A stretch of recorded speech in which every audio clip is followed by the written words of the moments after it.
Pista de aterrizaje de Álamo, Nevada. A un vuelo corto desde Las Vegas, en las profundidades del desierto de Nevada, se encuentra el Área 51, el secreto de la CIA.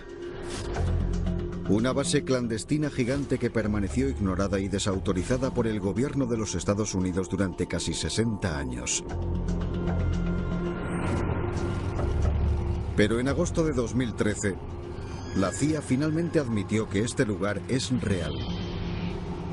Y hoy Richard Coe, un expiloto de la Fuerza Aérea de los Estados Unidos, se dirige hacia allí. Nos acababan de localizar por el radar. Nos perdieron durante un rato debido al terreno.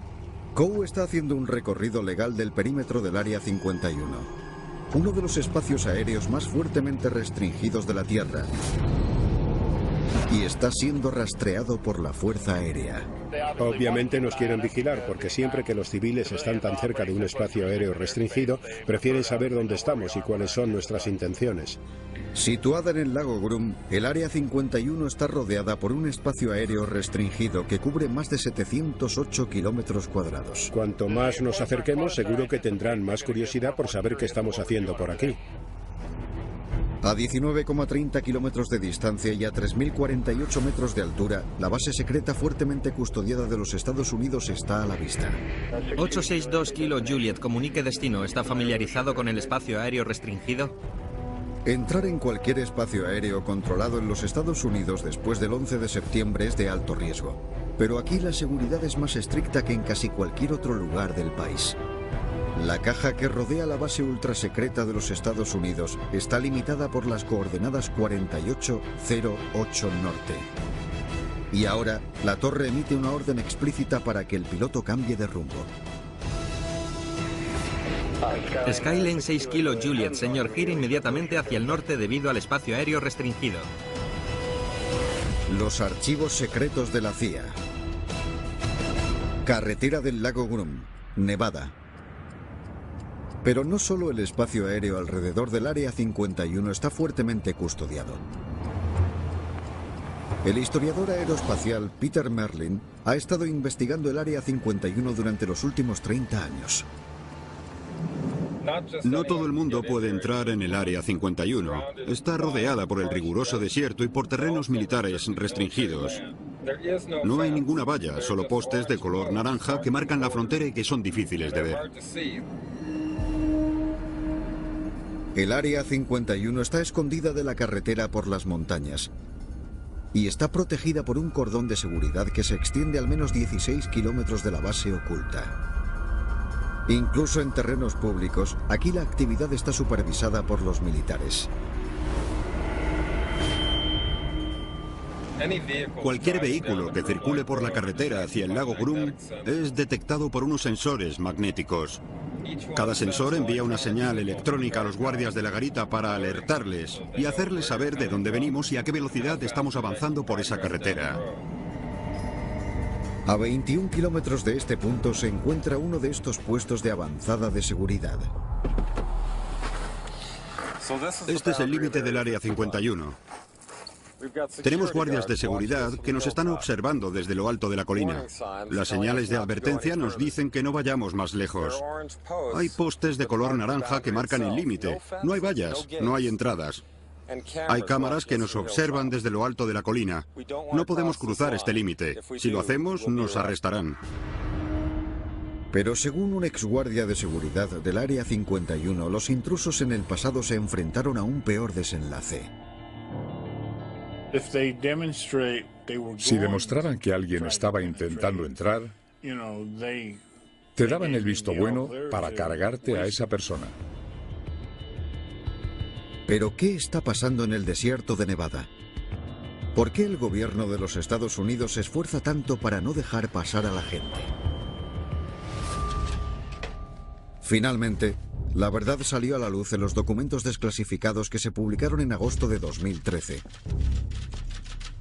Según un informe publicado por la CIA, el Área 51 fue construida en 1955 para un solo propósito: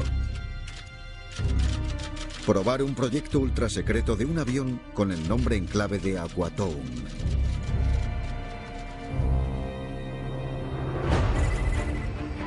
Aquatoon era el nombre en clave durante la Guerra Fría para el U-2, un avión construido para espiar la Unión Soviética cuando el primer ministro soviético Nikita Khrushchev alardeó públicamente de la capacidad nuclear de su país.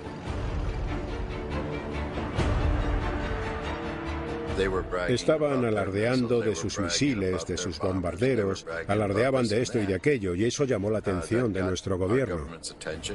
En la década de los 50, los aviones de reconocimiento de los Estados Unidos eran vulnerables a los cazas y a los misiles tierra-aire soviéticos. Enviar misiones aéreas de espionaje tras las líneas enemigas en los aviones convencionales era demasiado arriesgado, por lo que el proyecto encubierto Aquatoon fue diseñado para volar fuera del alcance de las defensas aéreas soviéticas.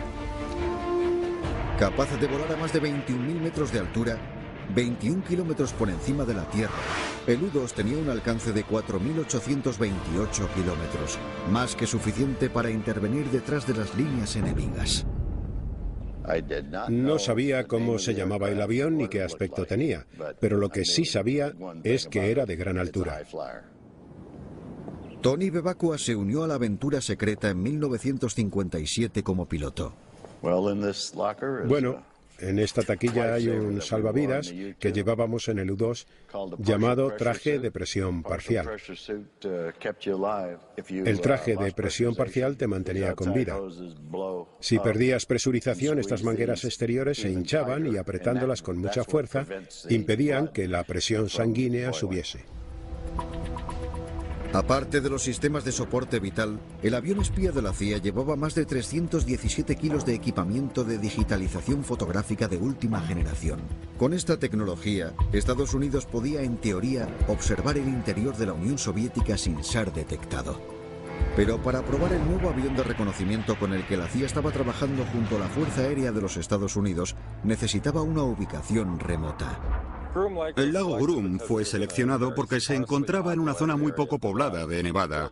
Se parece mucho a lo que veis detrás de nosotros. Es una llanura uniforme de arcilla compactada. Puede soportar el peso de cualquier avión, así que es una zona de aterrizaje natural perfecta.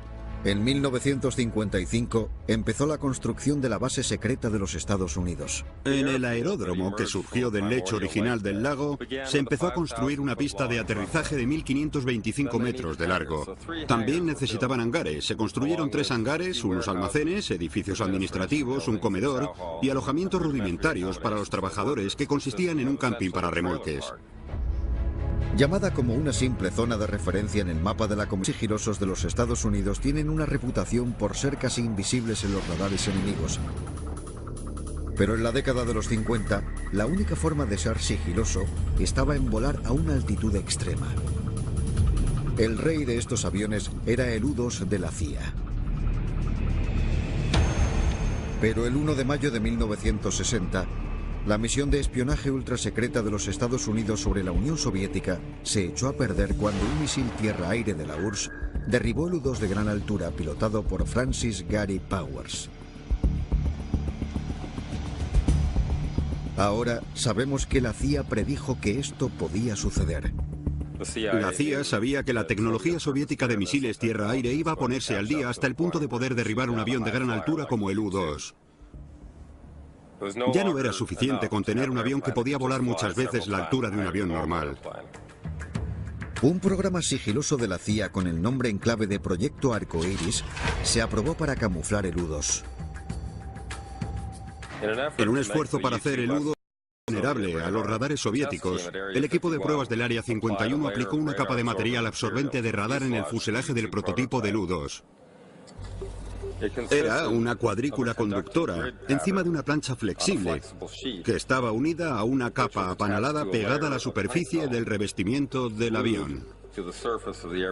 La cuadrícula hizo que el material se ganara el apodo de empapelado. Pero la adición del empapelado añadía peso al avión y reducía su capacidad de volar a una gran altura, lo que le hacía más vulnerable a las defensas soviéticas. Como el empapelado no fue un gran éxito, la CIA empezó a buscar un sucesor para el U-2. Un avión que fuese capaz de volar más alto y más rápido y fuese menos visible a los radares. A diferencia del U-2, El siguiente proyecto de avión de la CIA con el nombre en clave de Oxcart tenía capacidades sigilosas desde el primer día.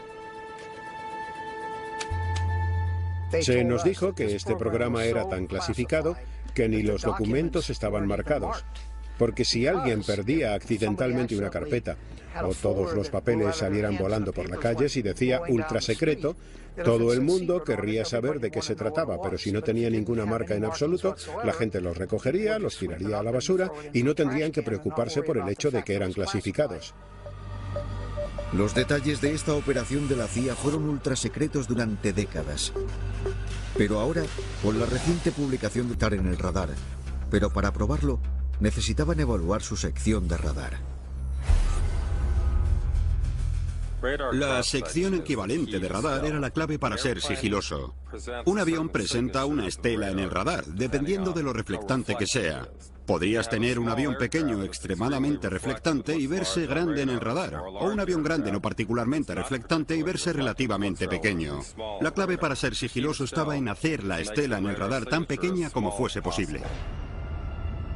En el Área 51, la estela de un avión en el radar se evaluaba en un pilar, familiarmente conocido como el poste. Una instalación secreta situada en el extremo noreste del complejo del Área 51. En la parte superior de esta estructura de 18 metros, un modelo a escala real del A-12 se sometió a 18 meses de pruebas.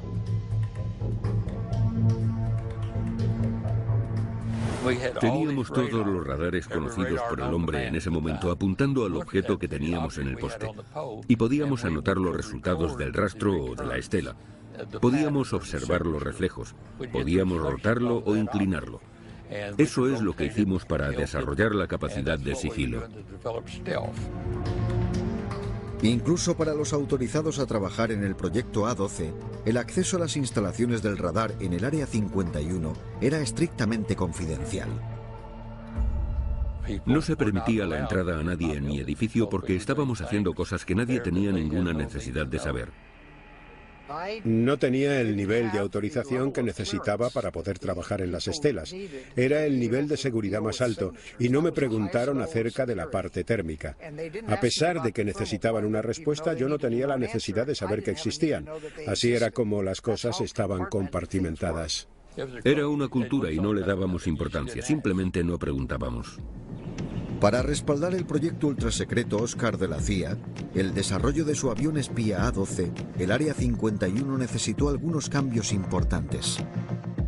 La CIA decidió invertir una gran cantidad de dinero para construir una base, que incluyó la adición de una nueva pista de aterrizaje, 2.590 metros de largo de hormigón, con una extensión de 1.828 metros sobre el lecho del lago.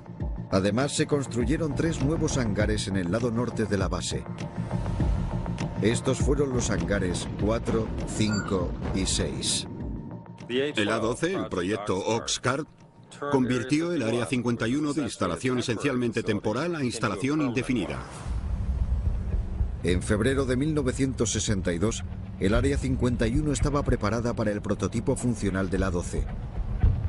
Pero primero el avión secreto tenía que llegar hasta ahí.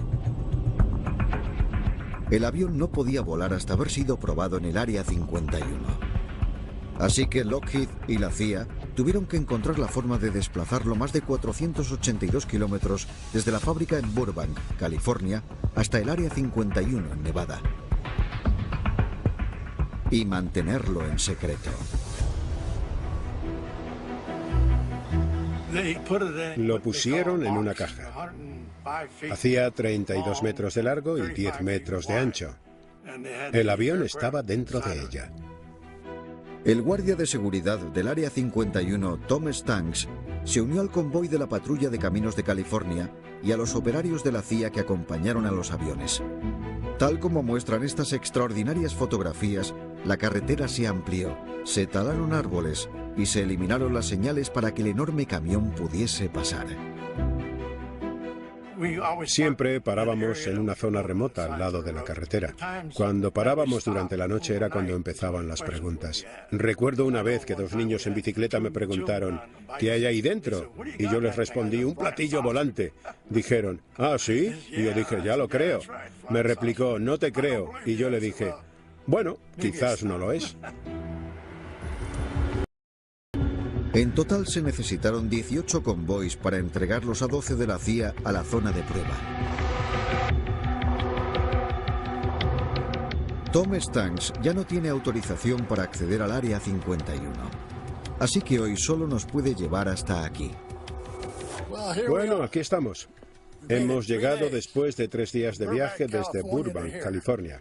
Aquí está la zona de prueba de Nevada, y un poco más abajo de la carretera fue donde la patrulla de caminos de Nevada nos dejó. Nos vino a buscar la patrulla de Mercury y nos llevó a la zona de prueba del Área 51. Hace 60 años, a través de 57 kilómetros por esta carretera, el avión ultrasecreto de la CIA llegó al Área 51. Y así empezó un nuevo capítulo en el desarrollo del sigilo. A principios de la década de los 60, los Estados Unidos se estaban poniendo al día tecnológicamente con su enemigo acérrimo, la Unión Soviética. La recopilación de inteligencia fue el nuevo campo de batalla durante la Guerra Fría. Y 50 años después, los documentos revelan que la Agencia Central de Inteligencia en el Área 51 llegó al extremo para mantener el proyecto del avión A-12 con el nombre en clave de Oscar en secreto.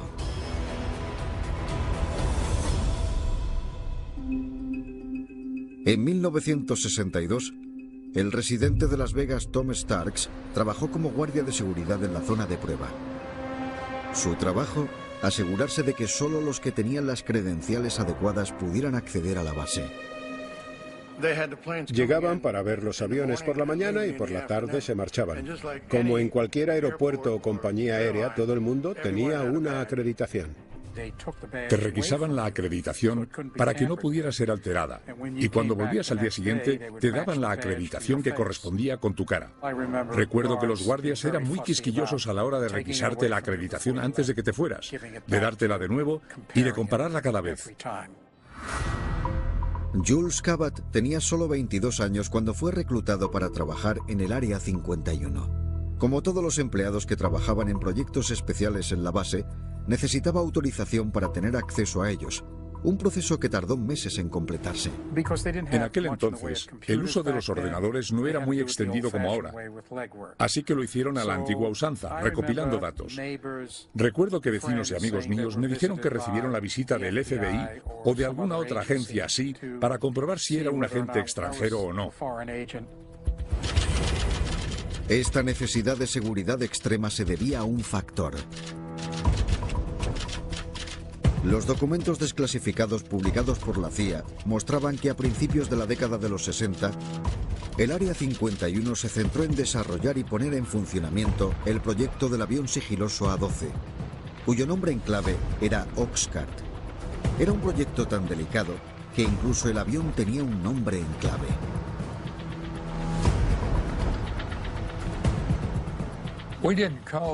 Llamábamos a los aviones artículos. Cada uno tenía un número de artículo diferente. El primero fue el artículo 121. Teníamos el artículo 127, el 131 y teníamos diferentes números de artículo. En todos los niveles, el programa A-12 estaba protegido por siglas e información errónea. Incluso en la identidad de los pilotos del A-12. Tenían seudónimos. No utilizaban sus nombres reales. La CIA obtuvo los nombres de lápidas en Europa y los asignó a los pilotos. Pero la necesidad de seguridad del proyecto Oscar incluso significó que los conductores, que así llamaban a los pilotos, no tenían autorización para saberlo todo. El piloto ni siquiera sabía cuál era su misión. Lo único que sabía era que en un momento dado, a lo largo del vuelo, tenía que accionar un interruptor, hacer un giro hacia un ángulo concreto, permanecer en el aire tanto tiempo, girar aquí, girar allí, volver a casa y no decir nada al respecto. Estas precauciones eran necesarias. En la década de los 60, la Unión Soviética dejó atrás a los Estados Unidos en la batalla de la Guerra Fría por el espionaje militar. En 1957, la Unión Soviética lanzó el Sputnik 1, convirtiéndose en la primera nación en la Tierra en poner un objeto construido por el hombre en el espacio. Hasta hace 2 días ese sonido nunca se había oído en la Tierra. De repente se ha convertido en algo tan importante en la vida del siglo XX como el zumbido de su aspiradora. El primer satélite artificial del mundo fue una esfera de aluminio de aproximadamente el tamaño de una pelota de playa. En su interior había una batería y una radio básica que enviaba una frecuencia repetitiva. Pero a pesar de que en realidad hacía pocas cosas, captó la atención del mundo y cogió desprevenidos a los Estados Unidos. Cuando se lanzó el Sputnik y oímos que ese pequeño satélite hacía bip, bip, bip, nos dimos cuenta de que teníamos un problema. Iban por delante de nosotros, pero no sabíamos hasta qué punto.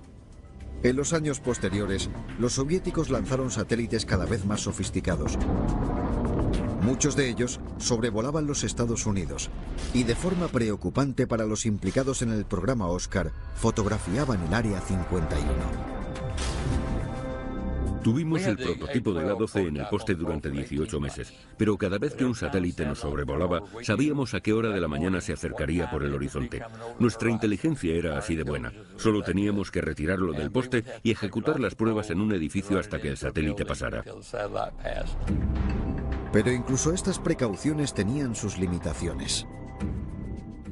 Irónicamente, muchísimos años después nos enteramos de que habían conseguido la forma del A-12 incluso cuando no estaba en el poste.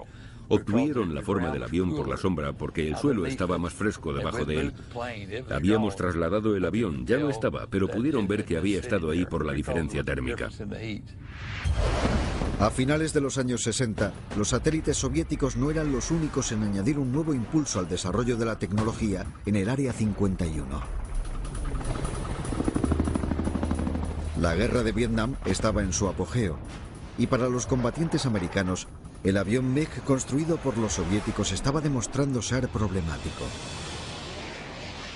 Sabíamos que los rusos habían conseguido algo que era genial y que nos estaba destruyendo. Estaban machacando a nuestros pilotos en el cielo. Pensábamos que era un superavión.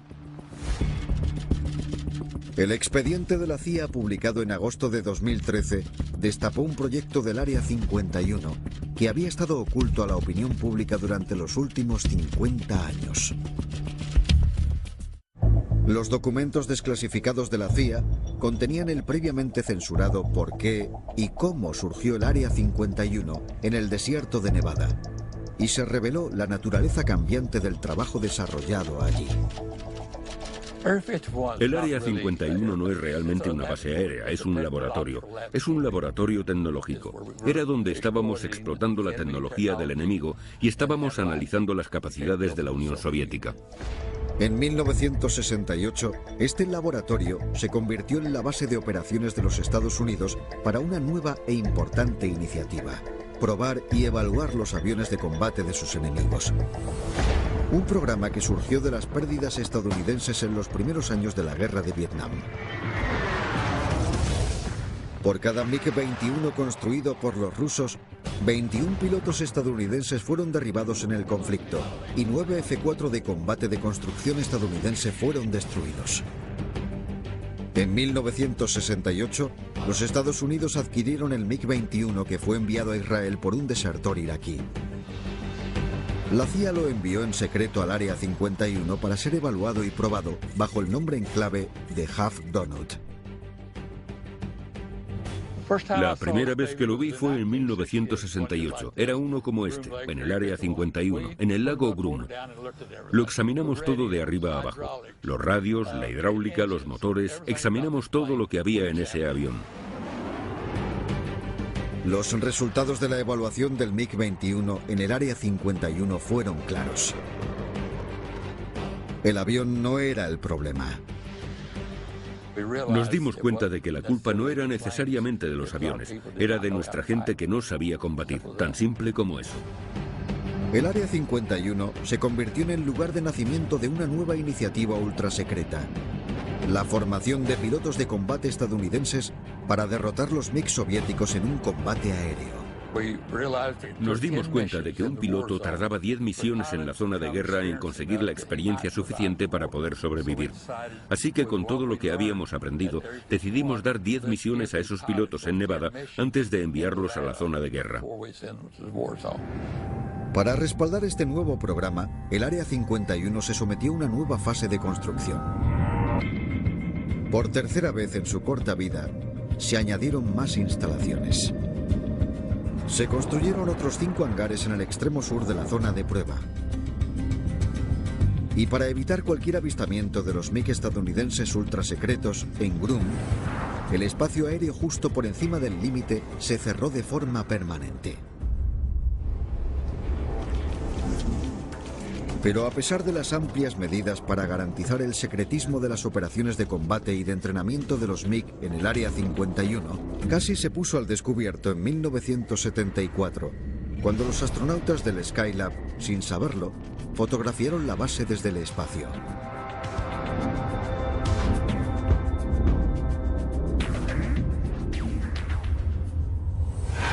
El incidente del Skylab marcó un momento decisivo en la trayectoria del Área 51. A mediados de la década de los 70, los proyectos U-2 y A-12 de la agencia estaban llegando a su fin en la zona de prueba. Los avances tecnológicos de los satélites hicieron que los aviones espía de gran altura fueran redundantes. En ese momento, la Fuerza Aérea de los Estados Unidos tomó el control de la base. Ese fue un gran momento en la historia del Área 51. Pasó de ser utilizada por los servicios de inteligencia a serlo por el Departamento de Defensa, marcando el inicio de uno de los avances más significativos en la tecnología militar, la revolución sigilosa. Cuando la Fuerza Aérea de los Estados Unidos tomó el control del Área 51 en 1978, se encontraba en medio del proyecto más altamente clasificado que jamás había pasado por la zona de prueba. El avión más fascinante en el que trabajé en el Área 51 fue el Half Blue. Los prototipos que trajeron eran algo que nunca habíamos visto antes en nuestras vidas. El fuselaje plano del Half Blue fue un diseño revolucionario. Tenía que serlo. El avión experimental fue diseñado con un objetivo en mente: el sigilo. A diferencia del A-12, que podía verse en el radar pero que se compensaba al volar por la estratosfera a velocidades supersónicas, el Half Blue, un avión subsónico, estaba diseñado para ser virtualmente invisible al radar. Cuando pasó las pruebas del radar, las personas que estaban en el interior y que no tenían autorización miraban el radar y decían: bueno, su modelo debe de haberse caído del poste porque no hay nada ahí arriba. No estaba mal para un avión de 11 metros y medio de largo y una envergadura de 6,7 metros. Este éxito hizo que la Fuerza Aérea de los Estados Unidos aprobase la producción de un avión operativo, el F-117. Pero construir el primer avión del mundo prácticamente invisible al radar tuvo un impacto en las personas que trabajaban en el Área 51. Algunos empleados reivindicaron que la eliminación de los recubrimientos antirradar utilizados en el avión perjudicaban su salud. Una alegación que obligó al presidente de los Estados Unidos a tomar medidas. El Área 51. Desde su creación en 1955, la extraña naturaleza del avión de la CIA que se probó aquí rompió todos los récords de la aviación al volar más alto y más rápido que cualquier otro avión anterior. Durante la Guerra Fría, estos aviones clandestinos que volaban desde la base secreta avivaron una serie de avistamientos de ovnis, disparando la imaginación de los estadounidenses ya inmersos en la cultura ovni de los años 50. The recent sightings are in no way connected with any secret development by any agency of the United States. Pero los desmentidos sobre que el Área 51 era el epicentro de una conspiración ovni avivó la especulación, y en la década de los 80 alcanzó su punto culminante con las insólitas declaraciones de este hombre. Soy Bob Lazar. Desde finales de 1988 hasta principios del 89 trabajé en los sistemas de propulsión de unos vehículos extraterrestres para el gobierno de los Estados Unidos. Las declaraciones de Lazar sobre el Área 51 hizo que la base fuese uno de los lugares sobre los que más se habló en el mundo. Pero esa atención no deseada vino en el peor momento posible para la Fuerza Aérea de los Estados Unidos. El Área 51 estaba completamente centrada en su proyecto más altamente clasificado, el proyecto Stealth. El nivel de secretismo que lo rodeaba podría compararse o ser incluso superior al del proyecto Manhattan, el desarrollo de la bomba atómica. El proyecto Stealth fue absolutamente vital para el futuro de la tecnología militar. La creación de lo que se convirtió en el bombardero Stealth F-117 llevó a el Área 51 a la nueva era de la tecnología del sigilo, en particular al desarrollo de materiales absorbentes de radar, o MAR. Este concepto no estaba clasificado, pero su composición era uno de los mayores secretos de esa era. Hoy día, el Departamento de Defensa considera estos materiales como ultrasecretos. El material absorbente de radar, tal como su nombre indica, es un tipo de material que se utilizaba para camuflar un vehículo o una estructura de un radar. Los expertos suponen que el material absorbente de radar del F-117 se componía de planchas del grosor del linóleo y de una pintura que contenía pequeñas esferas recubiertas de ferrita que vibraban cuando chocaban con las ondas del radar. La composición exacta de este material absorbente de radar sigue siendo ultrasecreto, pero según este hombre, este material es la razón por la que se está muriendo. Bueno, estas pastillas de aquí son pastillas de vitamina D3, que se supone que van bien para estimular el crecimiento celular en los pulmones. Los médicos me dijeron que podría vivir hasta los 64 años. Eso significa que solo me queda un año de vida. Fred Dunham, un ex guardia de seguridad del Área 51, sufre una enfermedad pulmonar obstructiva crónica. Un estado que dice que desarrolló al supervisar la eliminación de los barriles de material absorbente de radar en las fosas de cremación del Área 51, en la década de los 80. Los barriles contenían fibra de carbono, resina y material sellador que utilizaban para construir las alas y las diferentes partes del avión. Eran muy nocivos cuando se quemaban. No existen imágenes de satélite del Área 51 que demuestren que estas fosas de cremación existieran. Pero según la descripción de Dunham, se pueden identificar en un mapa de la base. Estaban al oeste de la entrada sur del punto de control. Al menos había 6, quizás 7 fosas de cremación que estaban a unos 275 metros de la base de la población.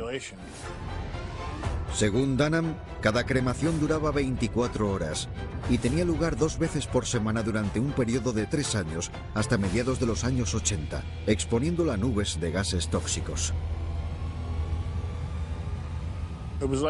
Era como si alguien hubiera quemado muchísimos neumáticos de goma. El hollín que había en el aire era increíble. Dunham cree que sus problemas respiratorios se deben al hollín y a los humos.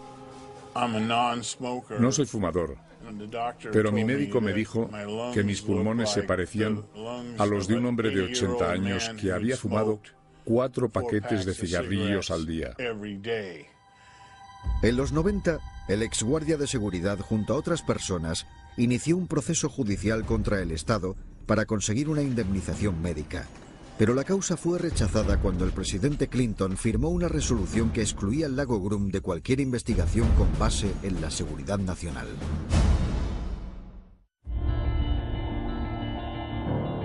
Durante casi 60 años, la verdadera historia del Área 51 se había ocultado a la opinión pública.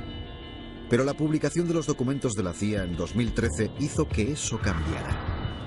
Estos documentos desclasificados de varias agencias gubernamentales confirman la existencia del Área 51 como una entidad oficial y por fin podremos empezar a desentrañar sus secretos. Estos documentos, junto con imágenes de satélite, están ayudando a esquematizar cómo los programas ultrasecretos en el Área 51 han cambiado la base. Un lugar que ahora sabemos que evoluciona continuamente en línea con las prioridades nacionales y con cada programa que se presenta. Si observas las fotografías aéreas y de satélite tomadas en los últimos años, se pueden ver los cambios. Nuevas pistas de aterrizaje, nuevos hangares, más infraestructuras. Está en constante crecimiento, cambio y construcción. No es una instalación estática, es extremadamente dinámica. Como el Área 51 ha cambiado, su propósito también. El Área 51 no es estrictamente una base aérea, es una zona de pruebas donde podemos decir si algo funciona o no. Muchas misiones nunca llegarán a aterrizar aquí. Pasarán por encima de la base y podremos evaluar lo que han hecho. Es una instalación para hacer pruebas. Es donde se prueba si algo funciona o no. Construida en los años 50 para probar el U-2, la base secreta de la CIA ha dado ventaja a los Estados Unidos sobre sus enemigos desde hace más de medio siglo. El Área 51 es el lugar donde hemos desarrollado todas nuestras tecnologías de sigilo, desde los primeros avances del A-12 a la era moderna. Cada avión stealth estadounidense ha sido probado en el Área 51 de una forma u otra. Estos programas incluyen el B-2, los sistemas avanzados de misiles de crucero, el último avión operativo de ataque a tierra de la Fuerza Aérea, el Raptor, y los drones, ahora habituales en zonas de combate de todo el mundo. El Raptor, a diferencia del F-117, sigue siendo un avión operativo. Pero al igual que todos los programas stealth de la Fuerza Aérea de los Estados Unidos realizados en el lago Groom en la década de los 80 y los 90, sigue siendo altamente clasificado. Hoy día tenemos información sobre programas como el U-2, el Oscar, el combatiente stealth y otros que han surgido desde entonces como el Tasic Blue, el avión furtivo. Pero hay muchos otros proyectos, tanto tripulados como no tripulados, de los que quizás no iremos a hablar durante décadas. El Área 51 está a años luz. Nadie se ha acercado a la tecnología que hemos desarrollado aquí. Y así seguirá siendo. La única forma de poder seguir siendo libres, estar a salvo y ser superiores es con el Área 51. Está claro que la historia del Área 51 de la CIA ha jugado un papel clave para mantener a los Estados Unidos a salvo de sus enemigos. Empezando con los proyectos U-2 y A-12, la base de los Estados Unidos salvó vidas en Vietnam. El programa Have-Donut cambió completamente los índices de mortalidad en Vietnam de 9 a 1 en nuestra contra. Habíamos perdido más de 8.000 helicópteros derribados por los MiG e hicimos ese cambio hasta el punto de que hasta hoy no hemos perdido ni un avión en un combate aéreo en varias guerras. No en años, sino en guerras. Y es una tendencia que continúa con el F-117, un avión que luchó con éxito, no en una, sino en 2 guerras en Irak, sin bajas. Cuando empiezas un programa experimental, tienes que cruzar los dedos para que todo el mundo sepa lo que está haciendo y funcione. Sin duda nos quedamos sorprendidos de que funcionara tan bien con balas, misiles y todo lo demás que había volando. Nos preguntábamos, Dios mío, ¿cómo puede sobrevivir con todas esas cosas en el aire?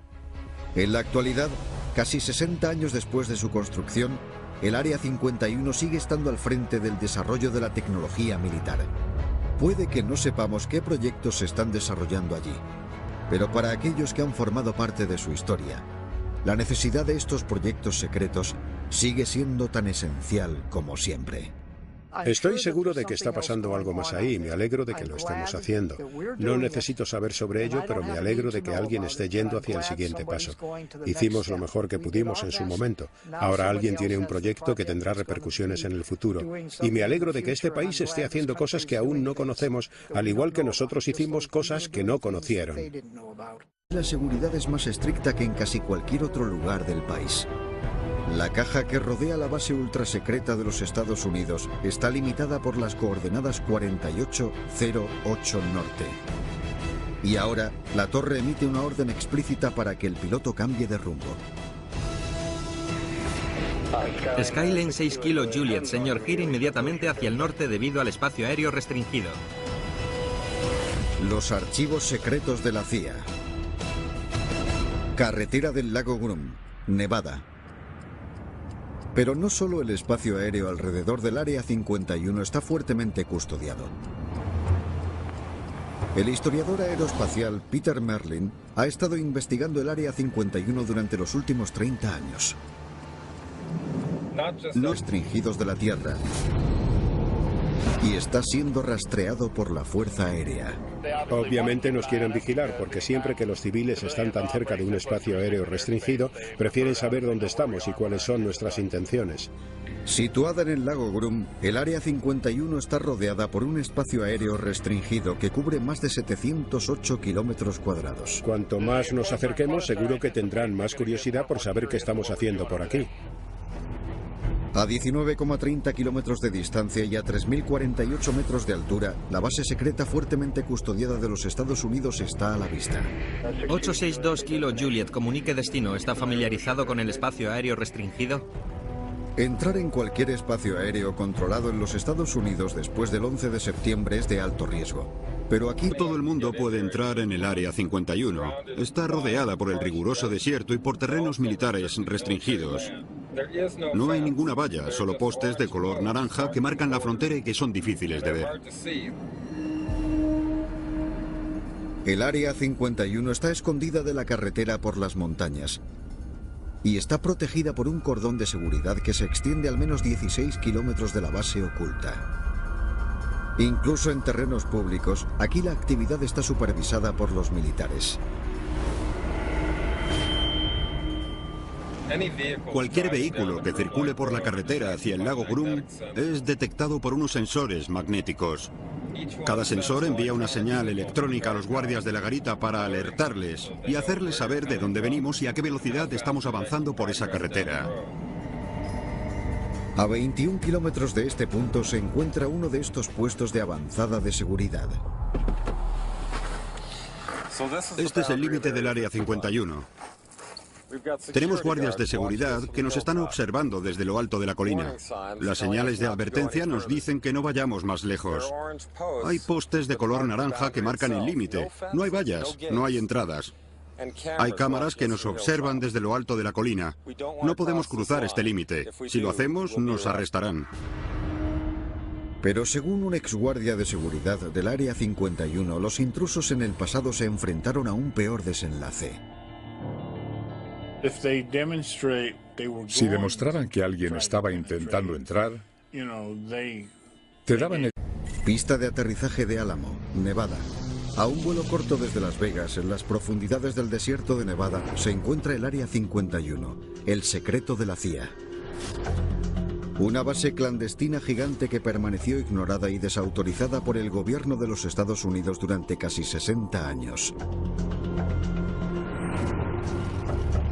Pero en agosto de 2013, la CIA finalmente admitió que este lugar es real. Y hoy Richard Coe, un expiloto de la Fuerza Aérea de los Estados Unidos, se dirige hacia allí. Nos acababan de localizar por el radar. Nos perdieron durante un rato debido al terreno. Coe está haciendo un recorrido legal del perímetro del Área 51, uno de los espacios aéreos más fuertemente